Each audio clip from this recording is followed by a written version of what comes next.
Hello, everyone, and thanks for joining the latest Ontotext webinar.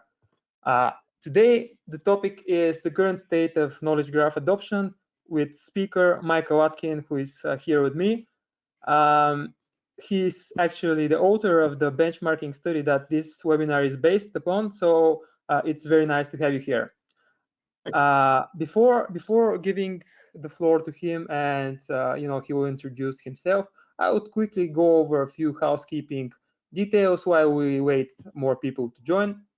So first of all, this session is being recorded and a link to the recording will be available on demand. So reach out to us if you want it. Second, you are currently on mute, and this is to avoid background noises and to enable Mike to present without any interruptions. This, however, doesn't mean that you cannot communicate with us. No, we actually encourage you to ask questions by using the GoToWebinar question box in your panel. By doing that, we will have a meaningful discussion at the end because we have planned 10-15 minutes of questions. So by saying this, I would like to now give the floor to Michael to introduce himself and to start with the actual presentation. Thank you, Yasin. And you're going to turn on my presentation, or does that happen automatically? Your presentation is already on. Oh, it's already on. Okay. Greetings, everybody. I am Mike Atkin. I've been tracking data management now for about 40 years. And this is my 8th benchmarking study. I did 5 of them in core data management and 2 of them in knowledge graph. And I've tried to embed everything I've learned throughout those processes into this study. So without further ado, I'm going to put myself, take the camera off so I can look at my various screens and make sure I get all of the content identified correctly. So let me do that and let's start. Okay. This activity is the result of a terrific collaboration between these 3 entities. The Knowledge Graph Conference, they put on that big event. They also do training and they do some community development. The Enterprise Knowledge Graph Foundation is the nonprofit organization representing the practitioners of Knowledge Graph. And I am Content Strategies, just been doing strategic analysis for the last few years. I'd also like to take a moment, if you don't mind, to thank Ontotext and specifically NASA for sponsoring my research. For the last 2 years, I've been devoting all of my attention to the research associated with the business case for data management, and specifically the business case for semantic data management. Ontotext has been gracious in funding that research and will be making that all available. I'm currently working on the cost side of the equation, which I'm very excited about. So look forward to that. So NASA, just wanted to thank you publicly for all of your support. All right, so with that, let's get into it. Let me start by giving you the top line of what we found. We're still in the emerging stage of maturity. We're not at the very beginning, and there has been a lot of progress. In fact, I have more progress in the last year than I've seen in all of my experience in data. We have MVP and POCs that are moving into pilot. We have pilots that have become operational, which is a huge step forward. And then we have an increasing number of activities that are in full operations, replacing existing systems, which is probably the first time I have seen this, where some people recognize the value, have done their experiments, top management understands the value equation, and they are making that the foundation of their data operations. So that's terrific news. In terms of challenges, the biggest one is still the organization trying to get the organization to understand what this is and how it works, how it integrates with existing environments, why this is worthwhile. It is the overwhelming inhibitor we have to adoption. We've got to figure out how to address this. This, in my opinion, is the information literacy objective for the industry moving forward to this next activity. The key drivers, it's everybody wants a knowledge graph for the capabilities it provides for flexible analysis and being able to look at multiple viewpoints. That is without a doubt the goal. However, what we're mostly doing with semantic standards and knowledge graph is fixing our data house, right? Getting it all in order. I call this data integration, but it's way bigger than that, normalization and inventories and things of that nature. But I think this is absolutely appropriate, right? You're going to fix the data. You want to fix it correctly from the start. And then once you have that foundation in place, you can add use cases and you get business value. So with that, let's take a look at the profile of the entities that were part of this. So if you look down on the lower left-hand side, these are the industry sectors that were represented. These are, the information technology companies are a full gamut, not the vendors. These are companies that do software, hardware, integration services, systems integration activities, things of that nature. I come mostly from financial services, so the people I know, were part of this study. But the rising stars are healthcare and pharma, logistics management, manufacturing, the automation, business process automation is going for, and we'll get into that in a moment.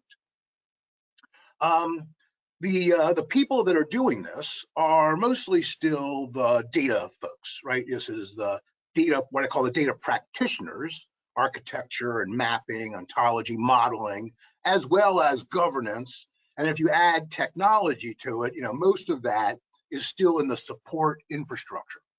One of the good things we found, and I'll explain that in a moment, is that the infrastructure activities are now becoming embedded into the lines of business because they want to be closer to the application, and that's a good activity. The mix of companies was terrific. Size was broad from under 100 to over 5,000. So I think we got a good cross section of the industry.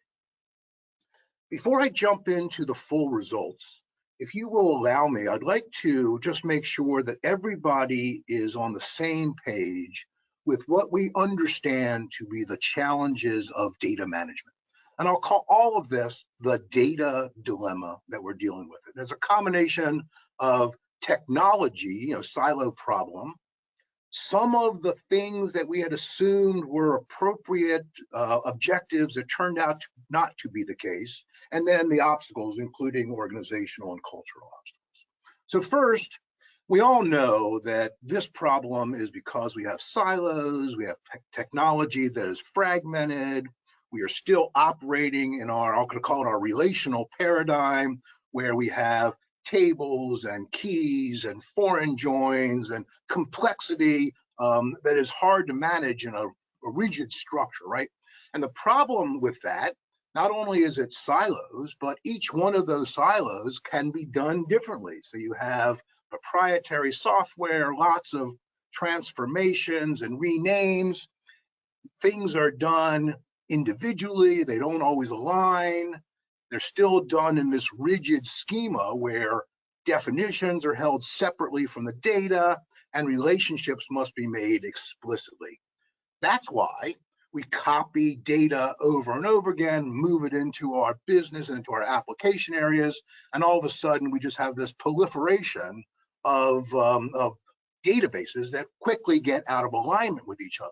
So the incongruence that causes, the structural rigidity that causes, that's what I believe is a big component of technical debt.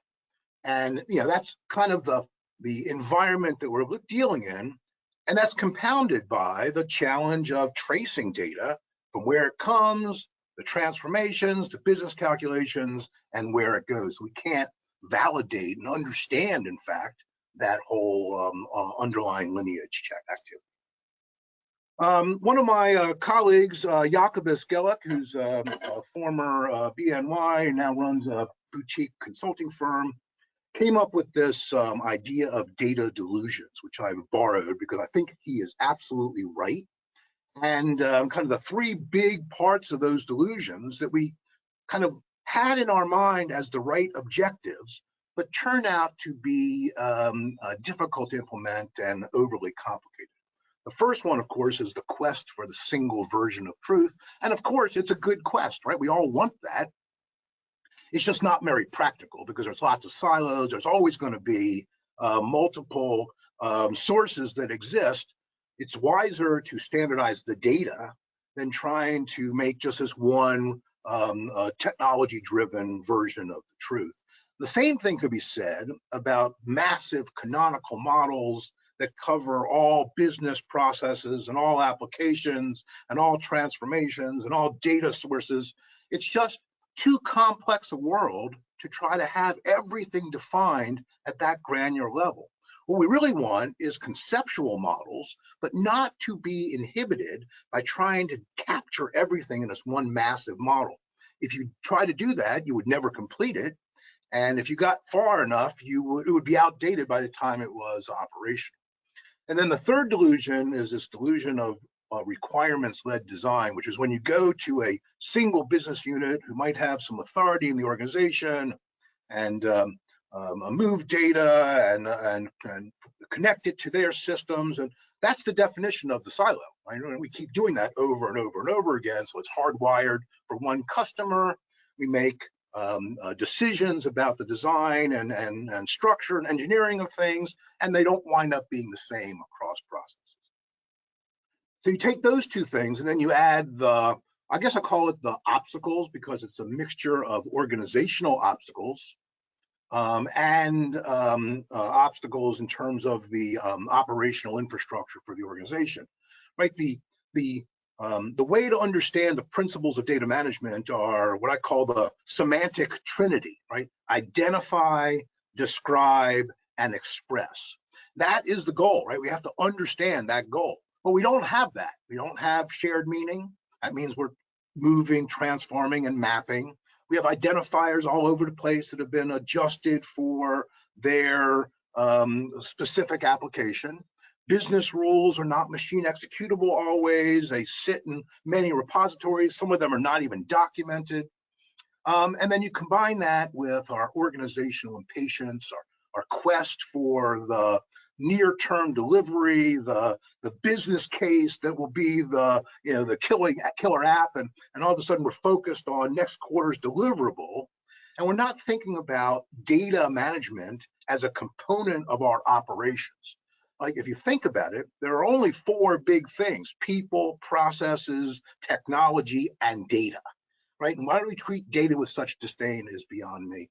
And then finally, we all are hoping for magic solutions. Technology vendors sometimes promise this. There are no magic solutions. This is a data problem that has kind of been, it exists because of fragmentation and structural rigidity. It's nobody's fault, but we have to fix the data if we're going to fix this problem. Okay, thank you for allowing me to do that. I took all of this research and I've been trying to aggregate it into categories that make sense for people, right? So I have using the 3 C's of cost, capability, and control, which are, of course, the KPIs that most firms use. And I'm going to kind of use this framework in looking at the onward results. I have done this research at least twice, once with IBM and once with PwC, to be able to state with some degree of certainty that the data dilemma is at least 30% of total operations. And you can cut that right off the top, right? This is about FTEs for mapping and our inability to do straight through processing and multiple systems that do the same thing with all of the maintenance and support associated with it, hard to consolidate applications, hard to consolidate systems. And of course, we're running around trying to figure out how to get control over all this. The capability side, right? This is what people want. This is the goal of data management, to facilitate innovation to your business units so they have trust and confidence in the data. It's flexible enough for them to use, to look at things in multiple ways, track their different viewpoints, and facilitate their innovation, right? And as the world gets more and more complex, this is what is required to deal with that real-time complexity. And of course, control, which was maybe elevated by the financial industry with BCBS 239. This is about aggregating reports and being able to unravel them back to their granular components, complying with your obligations, both regulatory and business, managing privacy, protecting sensitive data, preventing fraud. All three of these show up all the time in the conversations that I have around the industry. All right, so the first thing we looked at was what drivers, and I want to make it clear that there are some distinctions that need to be made in people's minds on the difference between drivers, why we're doing it, use cases, what we are doing, and applications, which are specific examples of those use case categories in operations. Somehow we tend to confuse those, and I think it would be wiser for us to keep them separate in our mind. If you look at this chart of drivers, the 3 C's, and you'll see that number next to like enhanced capability. I did a weighted average, simple weighted average, to be able to understand which one was at top and the order, and to give it some weighting, if you will. And you can see what's driving it is capability. That's what people want knowledge graph and semantic standards for. These blue and black quotes are actual quotes that I've extracted from the responses in the survey itself. And I encourage you to go buy this survey. All of my analysis is detailed in there. All of the kind of lessons learned from the industry, what I think it means, is in there. It's up on the EKGF's website. I encourage you to go out and buy it. So that you can, and I encourage you to circulate it to the executive stakeholders that you work with so they can understand kind of where we are as an industry. But if you look at these drivers, right, 360-degree view of customers, of course, we want to do our digital twins with it. We want to understand what exists and how it's connected. We want to find out how to manage this exploding complexity.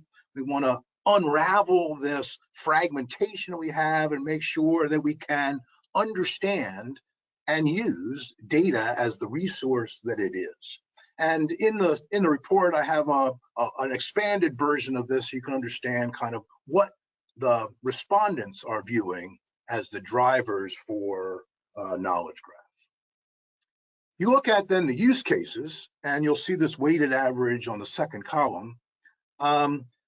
The biggest use case, of course, is integration, being able to fix that underlying semantic house, if you were getting your house in order, and relationship analysis, flexible analysis, and they're way above everything else. And if you put the bottom 3 together, that's the control side, right? So it really comes out with a good broad mix of activity that people are using knowledge graph for.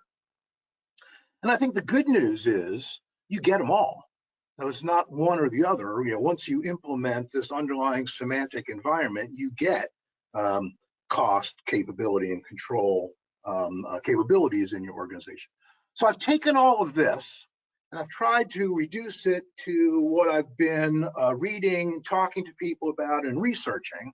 And I'll say that the first one, of course, is, I use this word data integration, but it's really also about harmonization of meaning.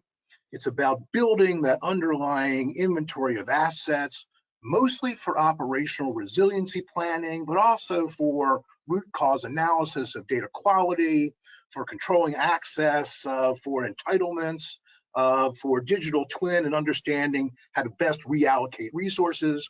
In many ways, this is the growing use case around the industry. This, in my opinion, is where most people should be starting their journey in this inventory side, so that they can have a framework to do everything else, right? It's the baseline for everything else. And you can add to that finding data, finding connections, this whole enterprise search, and all together, that is the #1 use case for Knowledge Graph at the moment. Turning ideas into action is what everybody wants, of course. Some people are doing that. In my assessment, it's still a bit aspirational. One of the things that is progressing is the ability to do visualization with Knowledge Graph, so you can understand relationships and see how things are, traverse connections, and look at things from multiple perspectives. And you do this for both offensive and defensive goals, right? So customer service and upselling and cross-selling, as well as for regulatory reporting and internal compliance activities. And then, of course, the control part has been a lot of operational risk management, but it's also regulatory compliance and report generation and being able to trace the flow of data, prove your lineage, understand criticality, manage the critical attributes. So all three of these show up continually in the survey. Let's take a look at maturity. I've done maturity models almost my whole career. I was the originator that became the CMMI data management maturity model. Then we took that at the EDM Council and kind of added all governance activities to it. I worked for a couple of years on the Knowledge Graph maturity model that is part of the Enterprise Knowledge Graph Foundation's body of work. I encourage you to go look at this. It's up on their website, I believe. But it's organized into these 4 pillars, right? So business really talks about, do you have the air cover and underlying business process and funding to be able to implement innovative ideas? And we're going to measure the maturity of the business side of the organization. Data, that's what we all do, right? This is what we know most of. This is the one that's the most complete in the model. And this is really mostly about architecture and quality, right? Everything else is designed to support that. And we'll get into that in a moment. Technology really focuses on, can we integrate the Knowledge Graph technology stack into our existing environment? And how much support do we get from the CIO's office? And making it operational in a way that serves the business user. And then finally, there's the organization. This is the Office of Data Management. This is or whatever you call it, this is the people that have to manage the migration from conventional data management into semantic data management, because there's a lot of things are different. Right, the pipeline is different. The requirements for managing the product itself are different, and of course, getting everybody to play nice in the organizational sandbox is the challenge we have to deal with. You can then take that and look at it from the 5 levels that exist in the model, right? And from the bottom up, level 0 is if you're just thinking about it. Level 1 is when you're starting your activity, right? This is the domain of POCs, minimum viable products, usually driven by a champion inside the organization with a specific targeted use case and an infrastructure that is targeted specifically to that application. Level 2, however, you start to extend that. Start to get the joke about the value of data as a resource. We have related use cases that you can then unravel. I use this phrase use case tree, also stolen from Jacobus, because what that really indicates is start at the business objective, work your way down through all the processes that exist. Now you get down to data that feeds those processes, and you can understand the relationship between the data and processes for one application area versus the the one for another, and those that are related, you help build upon yourself, right? So I think one of the things we discovered in this research is the first use case is hard, but it kind of goes at a level of 3 times faster and cheaper each time you advance to the next kind of use case area. Level 3 is when you start having this as part of your enterprise data fabric or data infrastructure, or whatever people call it. We're talking about formal ontologies and good, well-engineered semantic environments, that continuous testing, that kind of thing. And level 4 and 5 just add kind of artificial intelligence and inference capabilities. And then level 5, of course, is the whole ecosystem, the supply chain being linked up. At the moment, we are at my calculation is we're at a 1.86, right? So not bad, right? Because even getting to level 1 means you've got a client, you've got some funding, you've got a platform and infrastructure, you've got some people who know what they're doing, and you're delivering a use case, right? So level 2, we start to get related use cases. That's when you start seeing the real value proposition. So we're kind of approaching that on aggregate as the industry. If you look at this pie chart, right, we've taken level 1 and divided it up into what we call sandbox, people who are just doing POCs, and operational pilots. So all of that, that's about half of the industry at the moment, doing that level 1, but moving toward operational implementation of level 1. When you start to get to related use cases and scalable use cases, I think this is really terrific news. Almost 30% of the industry kind of gets the joke, understands the value proposition, has managed the organizational inertia challenge, and are moving forward with related use cases and expanding that across their organization. If you look at that kind of from the 4 pillars perspective, this is now just my opinion, right? So business has low level of information literacy about this. However, once business sees the value derived and you put it in their hands and they see the things they can do that they could not do before, they are the ones that are trying to push this forward. And in many of these circumstances, it's now business that is pitching to data and to the CIO that this is something we want. And that is a good sign for our industry. When I was at the EDM Council, we did DCAM. DCAM has the same 5 levels. I put kind of our industry still at level 3, which is development, which is good.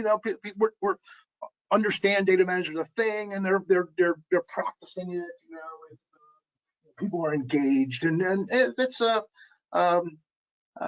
fair report card for data. Technology has been a bit of an obstacle, maybe more than a bit of an obstacle. Trying to integrate this into the technology orientation is what many people cite as the biggest challenge that they face, and one that we should be thinking about. How do we deal with or work with the existing technology infrastructure to make sure that knowledge graph can be integrated easily into it? And then organizational inertia is just a problem. We do not really facilitate innovation well. People are protecting their turf, fear of change, not really sure how to deal with the pipeline of this. That's I think the biggest gap for us to deal with. Companies that have reached that 30% of extensible and beyond, they are moving forward. They are building fully scalable, resilient platforms that are driving their mission-critical applications, and that is terrific news. The other bit of good news is what people are saying they are planning to do, right? And almost everybody who is doing something operational is moving this to the next level, right? 36% have initiated their pilot programs, 15% or so have made those operational, and then lots and lots, almost 40% of the industry are continuing to add use cases to this activity. So that's my view of maturity. Let's take a look at the inhibitors to adoption. And then you can see, I think I actually have this one as a build.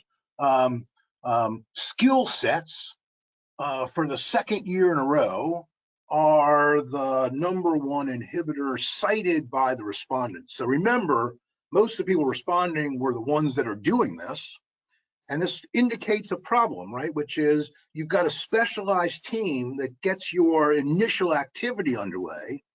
But if you want to extend it to a center of excellence across multiple business units, this is a big problem. And I know that the Knowledge Graph Conference is thinking about this type of education. I encourage them to do this. This is kind of where the industry is asking for some support. Overcoming inertia is the biggest problem of broad scale adoption. I'm going to write a lot about that in my next paper for Ontotext, kind of what that means and why are the systems owners preventing this activity, and why is we have this this bureaucratic procurement process that we have to get through, and the big challenge of getting the organization to understand this is not rip and replace. This is a semantic layer on top, and it plays nice with your existing infrastructure. And I think all of this is because we need to focus our broad industry-wide attention on information literacy. This is where I think our industry has the biggest opportunity to make progress. When I first started in data management, which was in 1985, the president of the organization I worked for was driving information literacy from its beginning. That's how the information industry was created, by promoting this idea of information literacy. We now have knowledge expression literacy, and that's a really good thing because it delivers on its promise. The other big challenge, if you look at this implementation method, which is no playbook, pipeline is different, managing the world in a semantic environment where you have hyper-normalized data, where you have to convert things into triples, you've got ontology engineering, a little bit different from the governance of conventional data management. This is, I think, where the foundation is playing a good role. That's what this maturity model should be helping to address. And then for many years, the technology was viewed as not ready for prime time. That is absolutely not the case now. I think the vendors are to be complimented for the progress that they have made in making the platforms accessible and operational and functional. My conclusion is the vendors are not the problem at the moment for adopting Knowledge Graph, and I think that we should acknowledge them for that.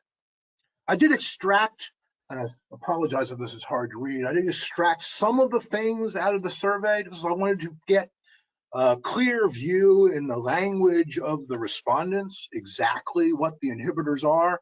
Technocrats blocking, roadblocks, risk adverse, wedded to legacy, entrenched data processing ecosystems, lack of understanding. This data literacy problem continues to show up. Can't get through the procurement gauntlet. Politics and posture, reluctance to change, low accountability. I mean, this is not a very good report card on organizational leadership. And this is what's required, in my opinion, to make a transition of this magnitude, right? This is the knowledge expression opportunity for the industry. And we have to understand these inhibitors, look at them face value and straight on, and figure out how we're going to do this, because the technology works as advertised. So it must be our presentation of it to the leaders where the opportunity for all of this arises. All right, and take a look at the organization, right? These are the entities that are managing the knowledge graph initiatives in their organization, right? So most of the respondents are what I call engaged practitioners, right? They are already familiar with semantic standards and with knowledge graph technology. That is, 56% of the industry. The good news is the share of respondents that are aligned with revenue now has not quite doubled, but increasing at a good rate. That is good news. Most of the organizations, if you look down at the right side in the bottom chart, they're managing their knowledge graph with a small set of specialists, right? I call these people the heroes who understand all the nuances of semantic architecture and onboarding and mapping and knowledge engineering and things of that nature. I am also working on what the well-dressed center of excellence, if you will, should look like. In this survey, people conclude, I guess, that it's not that big, right? Between 5 and 15, depending on the people and their skill set, of course. But, from the experienced architect who designs the approach and leads the team, to the ontologists who do the content engineering and mapping, to the knowledge engineers who have to manage the pipeline, and most important, to a project manager that is not the enemy of the project, but the person who is an advocate for this process to occur. So I'll be doing that paper for Ontotext in the next few months. All right, let's take a look at the people who are sponsoring this. Right, so we all know that air cover leadership is essential if we're going to do this at scale. Most of the people that are working on this are not in that area, right? They are I'll call them the infrastructure folks, right? The data management, technology, R&D, right? That is, 3/4 of the people who are working this. So we're still trying to crawl out of that environment. And I don't think that we've done a very good job yet of penetrating the cognitive screen that we have to in order to overcome this kind of inertia. When you look at the detail in the study, you'll see that those that are in that 30% that are moving forward as extensible, they all have top of the house support. That is the requirement for scaling knowledge graph, in my opinion. I guess it's reinforced when you look at the level of awareness amongst your executive stakeholders. That was the question, right? So what is that? 57% have either none or just emerging. Like, that's not very good if we're trying to get people to understand data is a thing, and data is a thing that can be precisely defined and expressed, and that there is a liability associated with fragmentation and structural rigidity, and it is costing you a lot of time, money, and opportunity. Right, so we should be able to sell that. It's a really good business case in my opinion. And this, I think, is really the best news of all, right? So those people that are kind of working on it, what is their plan for getting to the next stage of their maturity, right? Many, almost all that are involved said as soon as possible, immediately. We are moving forward. This year, 65%, and 2 years, 13%. So like, this is not something that is languishing in the innovation center. People who are doing it, who've gone over that semantic hump, are moving forward with their activities. We just did a really cursory sample of the vendors, kind of what do you think of, who are you using, who are you experimenting with. So these are all the people that were mentioned by the respondents in terms of use. Without question, the respondents say that the capabilities are absolutely functional. It does what it's supposed to do. What they of course want is interoperability. No more holy wars, please, between labeled property graph and RDF would be nice. Making sure that you adopt standards and that you can play nice with all of the tool sets that are out there. That's, of course, what we always want. The message for vendors is ease of adoption. Most of these users would love to see better support for ontology development. A cry, if you will, for shared ontologies at the foundational level. There's no reason for us to be duplicating activities. Another idea of Jacobus, to make sure that we have a library of underlying foundational ontologies for us to build upon, and that is happening. As I said, managing the pipeline is different for folks. So being able to understand how to do that is opportunity for vendors and for the industry. We all want, the value proposition for semantic standards is reusability, right? So reusability came out as number one, but of course, better search, better inferences. Of course, everything wants more of what's available. The other thing to keep in mind that people pointed out was the transition to this environment is new roles and new responsibilities. We need new policies added to our data management activity, namespace management, ontology creation, continuous testing activities. One person described it as a shift from need to know, which is kind of our old model, right? Which is we hold this dear and we only let the data out when we have to responsibility to provide the data. If you have data, it needs to be part of the organizational ecosystem, part of that inventory, defined according to policies and available for everybody to use. And that's a shift in mindset that is going to be driven by this information literacy campaign that I hope we adopt. All right, so with that, before I move on to that, yes, these were the two vendors that were cited most often. No surprise here, right? Neo4j and Ontotext. I was proud to see that. Well done, NASA. All right, so what does it all mean? In my opinion, we are now getting the joke, right? That data incongruence from multiple repositories and the structural rigidity of our columnar world are now beginning to be recognized as liabilities.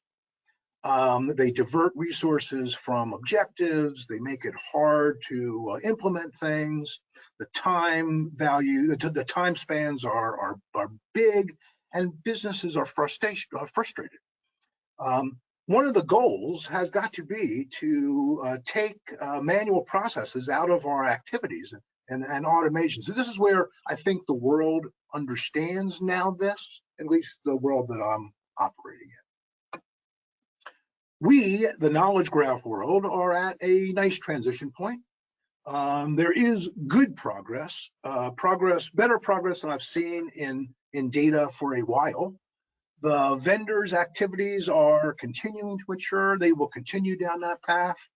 And this is a 5-year horizon, in my opinion, before we have achieved that objective of broad mass adoption. The top lesson from everybody, and you'll see it when you buy the study, is nothing surprising here. Focus on practical value. Do that use case tree. Call up Jacobus if you need to understand it. Model your business requirements before you do systems design, and get the engineering right, because it is the foundation of everything else.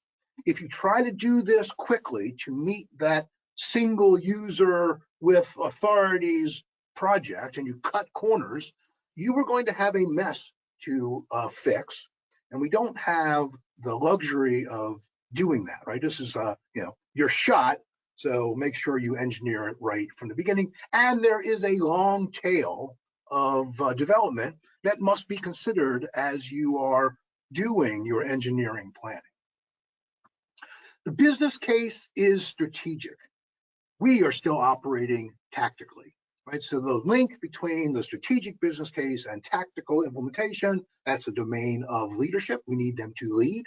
We need all of us to think about how we talk less about how it works and more about what it does and how to do it and when to expect it and how hard it is and what's required to make it a real, right? We have to speak the language of business. We have to speak the language of technology.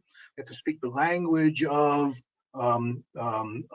executive management for resiliency and growth and flexibility. All of those, right? That all of this can be translated into KPIs that are currently recognized. That's going to be a next thing that I work on. And then my final comment is, this data dilemma that we've been living with for years is solvable. This is a problem that can be fixed, right? This is the infrastructure for the digital world that we live in.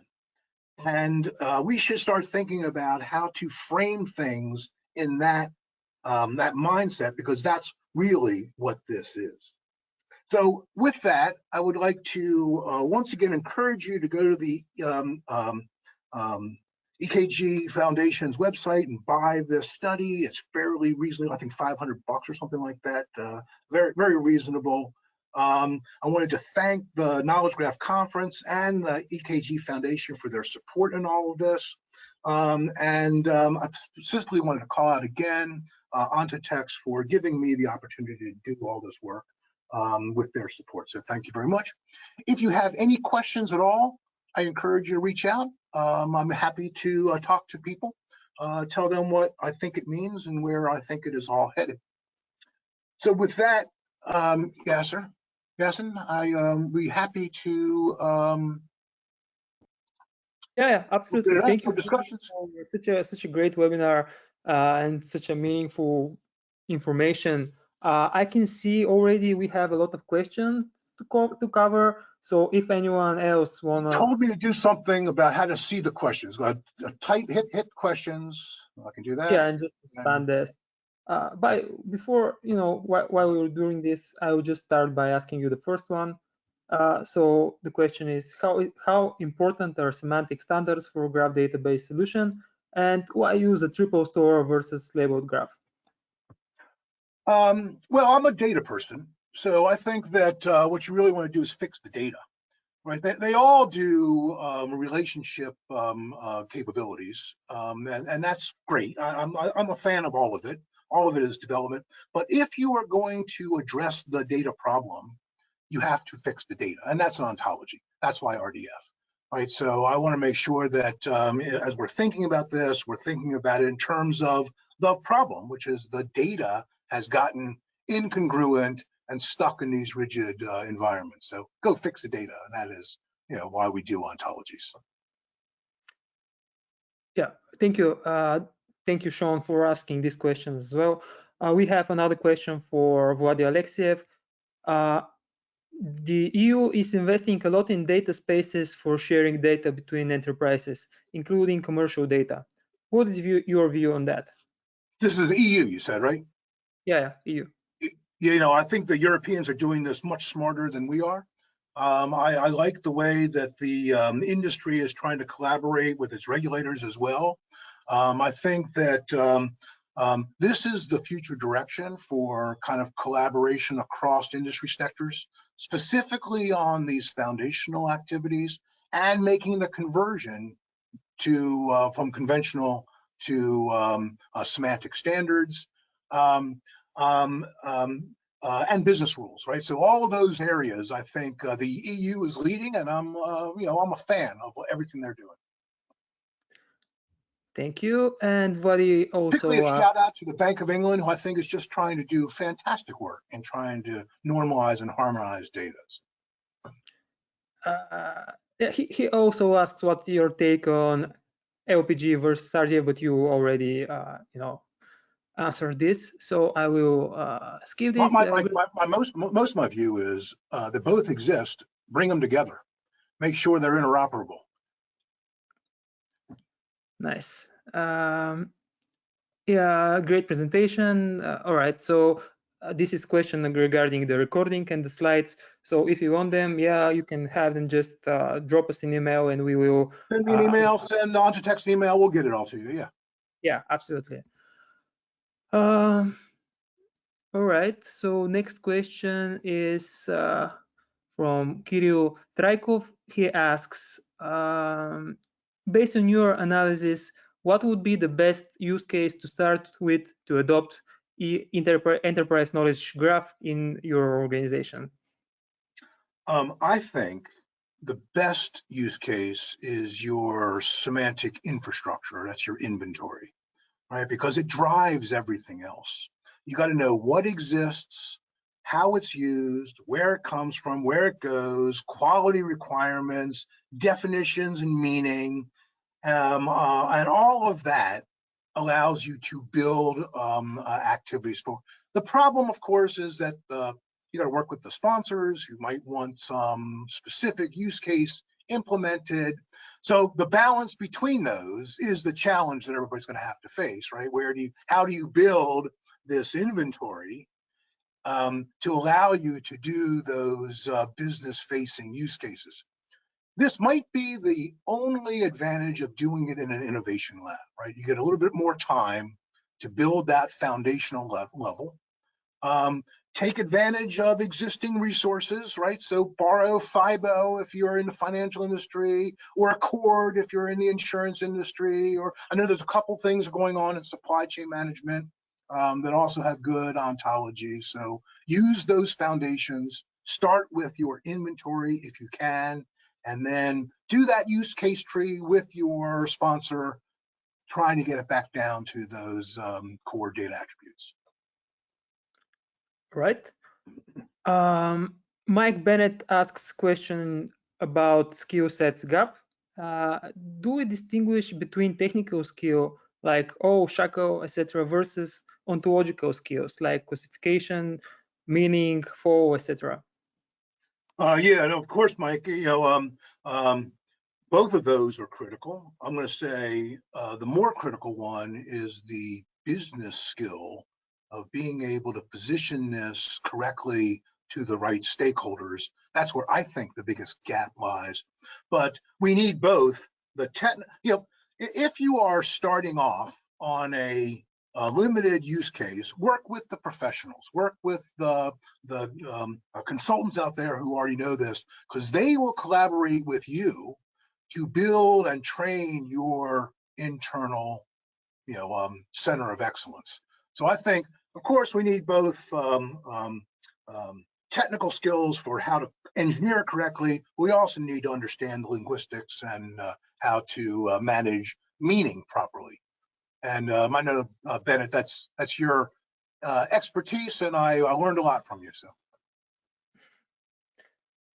thanks. Mark Hubbard asks, how may we share this information with our CIO and directors of IT? I am advocating for semantic knowledge graph implementation. Well, buy the report and send it to them would be one. That's what I would encourage you to do. We have a couple of papers that we're writing that we're trying to demystify all of this. So I am doing this for Ontotext. They are putting it up on their website and making it available.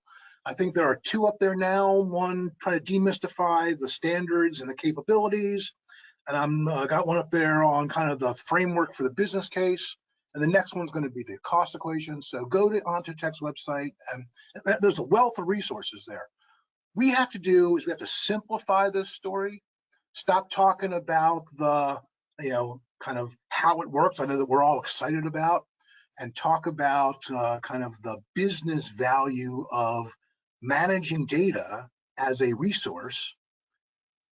Make sure we focus on this is a solvable problem. Right? Let's understand the problem, understand the liabilities of the problem, and make the case that we can fix this problem using standards. Thanks. So Adil Ahmad actually asks a very lengthy question, but I think the main part of the question is, while creating your study, did you look at data ownership?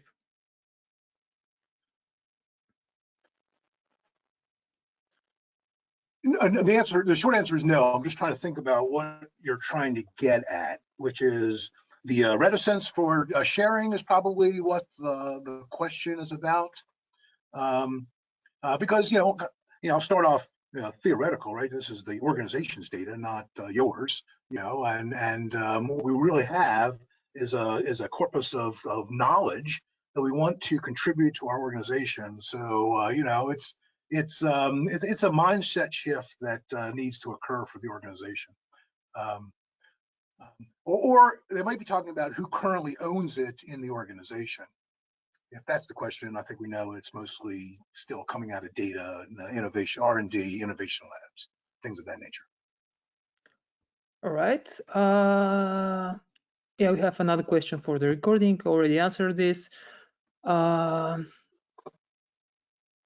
Yeah, so all right. So we have a question for Bart Meyers, who asks, for the manufacturing industry, it looks like data needs to be combined with a lot of knowledge about the manufacturing process that exists in the organization. Yeah. This can take the form of physics models, but physics models, gut feeling, etc. Look like this kind of tactic or implicit knowledge is more present here than in any other industries, like finance, supply chain, etc. Seems like specific inhibitor for application of knowledge graph manufacturing in manufacturing. Is there any specific way of dealing with this? And do you know example of initiatives? I think there's a couple of issues there. One is the more specialized the industry, the more the requirement is for domain specific knowledge, right? So this is really an SME to ontologist mapping problem, being able to model business processes, model data requirements correctly. That's a skill set gap that we have to deal with. And a lot of the European, I know that in auto production and in pharmaceutical manufacturing and transportation logistics, they're doing good stuff right now using knowledge graph. Thanks. And we have another question from Sean Betun, who asks, how can knowledge graphs be integrated with enterprise search? Well, isn't that one of the advantages of doing knowledge graph, is that you know what the data means and that you can find it, and it's all linked together with identifiers, and that's the value prop, right? Being able to link it, define it, find it, and use it, right? That's why enterprise search becomes, we don't even know what data we have, and when you do that inventory and you engineer it correctly with your IRIs and your appropriate ontologies, it's all harmonized and linked together. That is the goal. And that's a deliverable. That's a valuable deliverable that a lot of people are doing. Thanks. And I think last question so far from Georgi Petrov, who asks, how do you tackle security? Example, private or sensitive data, making sure that only certain parts of the graph are accessible to only a certain user group. Yeah, that's another beauty of knowledge graph, in that it is has entitlement control even down to the data point level. I know that Jacobus is working on that. So this is not systems or process entitlement. This is data entitlement. And since the data is tagged and linked to an identifier, security is enhanced. In fact, I'm going to encourage everybody to go to the Ontotext website. They just put up a paper that I wrote for them called The Value Chain. Actually, I'm going to do a whole webinar on that, which talks about the 8 core capabilities that you get with knowledge graph: reusability, quality by math, entitlement control,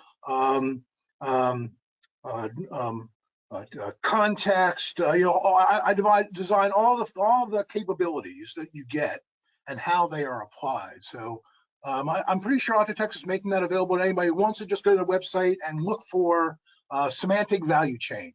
Is that what it's called? I think it's what you labeled it, right? Semantic value chain. Yeah. Well, thank you. It's only 2 pages, and it's designed for exec management, so everybody should be able to read it. Thank you, Michael. Such a great webinar. This was the last question. So thank you for speaking, and thanks everyone for joining. If you have anything to add up, or we can end the webinar now. Very nice. Thank you very much. It was a pleasure. Take care. Thank you. Have a nice evening or day, depending on where you are. Bye-bye.